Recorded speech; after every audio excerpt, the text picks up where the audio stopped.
రోమిలకు రాసిన పత్రిక 9వ అధ్యాయము 5వ వచనము ఏముంది అక్కడ? రోమిలకు రాసిన పత్రిక 9:5 కలిసి చదువుదామా?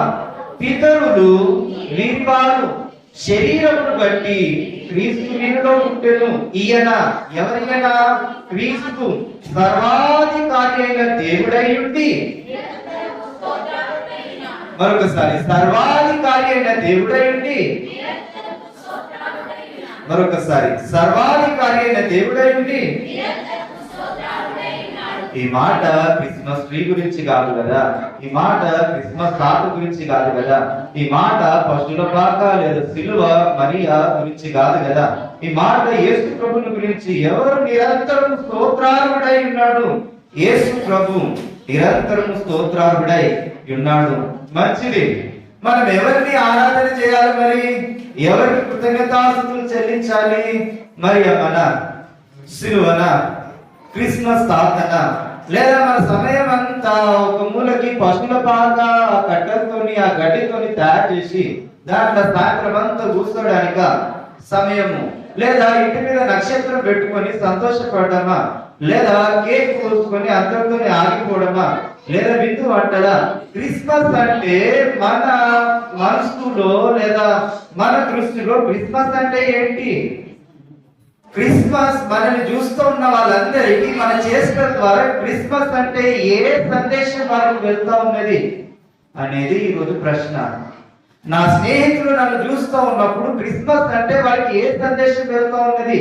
మీ స్నేహితులు మిమ్మల్ని చూస్తూ ఉన్నప్పుడు వారికి క్రిస్మస్ అంటే ఏ సందేశం వెళ్తా ఉన్నది?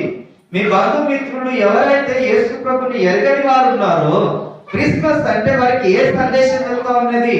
మరియమ్మ మొక్కడం అనే సందేశం వెళ్తా ఉన్నదా? శిలువకు దండం పెట్టడం అనే సందేశం వెళ్తా ఉన్నదా? క్రిస్మస్ తాతను చేసుకోవడం అనే సందేశం వెళ్తా ఉన్నదా? పశువుల పాలన చేసుకోవడము, నక్షత్రం పెట్టుకోవడము, కేకులు వంచడము, లేదా విందు భోజనాలు చేయడం అన ఏ సందేశం వెళ్తా ఉన్నది? శరీరంతో ఉన్న పిల్లలు వారి సంతోషం కోసం కేక్ కోయడం తప్పేమున్నదిలే. శరీరంతో ఉన్న విందు భోజనాలు చేసుకుని నలుగురిని పిలిచి మన సంతోషంలో వాళ్ళని పాలు పంచడంలో తప్పేముందిలే. కానీ వారు వచ్చినప్పుడు వారికి యేసుని గురించిన సువార్త అందుతా ఉన్నదా? అందుతా ఉన్నదా? స్తుతి, స్తోత్రము, ఆరాధన దేవునికి చెల్లుతా ఉన్నదా? మహా సంతోషకరమైన సువర్తమానము నేను మీకు తెలియజేస్తా ఉన్నాను అని దూత అన్నాడు కదా. లూకా సువార్త 2వ అధ్యాయము 10-11 వచనాలు. అయితే ఆ దూత భయపడుకుడి, ఇదిగో ప్రజలందరికీ కలగబో మహా సంతోషకరమైన సువర్తమానము నేను మీకు తెలియజేయుచున్నాను. దావీదు పట్టణమందు నేడు రక్షకుడు మీ కొరకు పుట్టి ఉన్నాడు, ఈయన ప్రభువైన క్రీస్తు. ఏ సువార్త అది? మహా సంతోషకరమైన సువార్త, మహా సంతోషకరమైన సువార్త. విచారం ఏంటంటే సంవత్సరం అంతా మన ఇంట్లో అందరూ కూడా చాలా సంతోషంగా మంచిగా ఉంటారేమో, కానీ క్రిస్మస్ అప్పుడు ఎందుకో లొల్లులు, ఆ చీరకు మ్యాచింగ్ దొరకలేదని, లేదా నాన్న తీసుకొచ్చిన బట్టలు ఇంత పొడిగైనాయని, లేదా టైంకి చికెను మటను అందలేదని, లేదా పొద్దున ఇంకా వంట కాలేదని, నాన్నేమో లేట్ అవుతుందని 4 గంటలు ఉంటాడు. ఇంకా ఈ రకంగా రకరకాలైన ప్రతికూలతలు వాటిలో పడి మన కుటుంబం ఏ రకంగా ఉంటా ఉన్నది. సంవత్సరం అంతా మంచిగా ఉంటా, క్రిస్మస్ రోజే సమాజానికి మన నుండి ఏం సందేశం వెళ్తా ఉన్నది? ఏం సందేశం వెళ్తా ఉన్నది?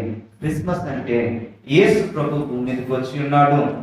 మానవాళిని రక్షించడానికి, పాపులను రక్షించడానికి ఆయన వచ్చి ఉన్నాడు. ఆయనే నిజమైన దేవుడు, నిత్య జీవమునై ఉన్నాడు. మన స్తుతికి, స్తోత్రానికి అర్హుడు ఆయనే. ఆయన ఆస్తులు సంపాదించడానికి రాలేదు, మతాన్ని స్థాపించడానికి రాలేదు, పేరు ప్రఖ్యాతులు సంపాదించడానికి రాలేదు. కానీ యేసు ప్రభు దగ్గరికి వెళ్ళి, అయ్యా ఎందుకు వచ్చినావు నువ్వు అంటే, లూకా సువార్త 2వ అధ్యాయము 19వ అధ్యాయం 10వ వచనం చదవలేదా బిడ్డ? ఒకసారి చదువు అని ఆయన అంటాడేమో. నశించిన దానిని వెతికి రక్షించడానికి మంచి కుమారుడు లోకంలోనికి వచ్చును. ఎవరెవరైతే నశించిపోతూ ఉన్నారో, నిత్య నరకాగ్నికి పాత్రులై ఉన్నారో, వారందరినీ రక్షించడానికి ఆయన వచ్చి ఉన్నాడు. ఆయన మొదటిసారి వచ్చి దాన్ని సంతోషపడుతూ ఉన్నాం, సంబరాలు చేసుకుంటూ ఉన్నాం. ఆయన వచ్చి ఉన్నాడు కదా, మరణించి ఉన్నాడు, మృతిని గెలిచి తిరిగి లేచి ఉన్నాడు. ఆయన మరలా రానై ఉన్నాడు. ఆయన రాకుడు కొరకు మనం సిద్ధపడొద్దా? సమయం అంతా మొదటిసారి వచ్చిందని దానికోసమే సంబరాలు వెచ్చిస్తూ ఉంటుంది. మనం ఇంకా ఏ ఏ విషయాల్లో ఆయనకు ఆయాసం కలిగించే పనులు మనలో ఉన్నాయో వాటిని ఆలోచించకపోవడం, సరి చేసుకోకపోవడం ఎంత ఎంత బుద్ధిహీనత.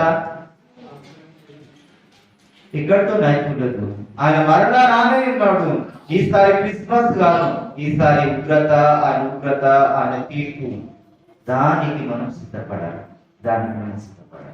ఈ రోజున మనం చేయాల్సింది పశువుల పాక కాదు, చేయాల్సింది రకరకాలైన విచిత్రమైన పనులు కాదు. కానీ ప్రభా, నా కోసమే వచ్చినావు, నీకు వందనాలు, నువ్వు మరలా రానే ఉన్నావు. రీతిగా సిద్ధపడినట్లుగా బుద్ధిహీనుల వలె కాకుండా బుద్ధిమంతుల వలె నా దివిటీని నేను వెలిగించుకొని ఆత్మీయ జీవితాన్ని ముందు కొనసాగించుకున్నట్లుగా సహాయం చేయని ఆయన సన్నిధిలో ప్రార్థించే వారంగా ఉండాలి. ఆయన మన కోసమే వచ్చి ఉన్నాడు, మన కోసమే మరణించి ఉన్నాడు, బుద్ధిని గెలిచి తిరిగి లేచి ఉన్నాడు.